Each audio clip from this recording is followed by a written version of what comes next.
నదుల మీద పెద్ద పెద్ద బ్రిడ్జిలు కట్టింది చూసినాం. వైర్లతోని అటొక్కటి ఇటొక్కటి రెండిటి సందుల కేబుల్ బ్రిడ్జిల లెక్క కట్టింది చూసినాం.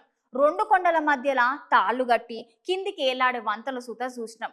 బయట దేశాలల్లా జబర్దస్తుగుండే గాజు ముక్కల బ్రిడ్జిలు సుత చూసినాం కదా. అయితే ఇప్పుడు ప్రపంచంలోనే మస్తు ఎత్తుల ఒక నది మీద బ్రిడ్జి కట్టిండ్రట.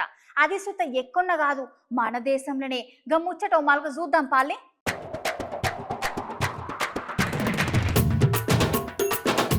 అమ్మో ఇది ఎక్కడ వింతరా బాబు, ప్రపంచంలో ఇట్లాంటి వింతని ఇంతవరకు నేనైతే ఎప్పుడు చూడలే. అయినా గంత మీదకెళ్ళి ఓడు కూడా గిదే ఫస్ట్ టైం కావచ్చు. నుల్లా ఏమున్నది జర కొంచెం అటు ఇటు అయినా సీదా దేవుని దగ్గరికి పోతాం.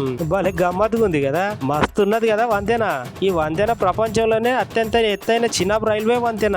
ఈ వంతెన మీద మొట్టమొదట ట్రయల్ రన్ విజయవంతంగా నిర్వహించారు. మునుపు రైలు బండి పట్టాల మీదకి వెళ్ళి ఓవుడు, లేకపోతే నీళ్ళ మీద వంతెనల మీదకి వెళ్ళి ఓవుడు చూసి ఉంటారు. కానీ ఇప్పుడు ప్రపంచంలోనే ఎత్తైన వంతెనైనా చినాబ్ రైల్వే వంతెన పైన గిట్లా చూసులు మొదటిసారట. ఇప్పుడు ఈ ముచ్చటకు సంబంధించిన వీడియోను కేంద్ర రైల్వే మంత్రి అశ్విని వైష్ణవ్ సారు సోషల్ మీడియాలో షేర్ చేసిండట. అయితే జమ్మూ కాశ్మీర్ లోని ఈ వంతెన మీదుగా రంబన్ నుంచి రియాస్ కి ఈ రైలు సేవలు అతి తొందరలోనే షురూ చేస్తారని కేంద్ర రైల్వే శాఖ ఇప్పటికే చాలా సార్లు ప్రకటించిందోల్లా. దీంట్లో మరో రహస్యం ఏంటంటే 13-15 మీటర్లున్న ఈ వంతెనను చినాబ్ నది మీద దగ్గర 359 మీటర్ల ఎత్తులో నిర్మించారంట.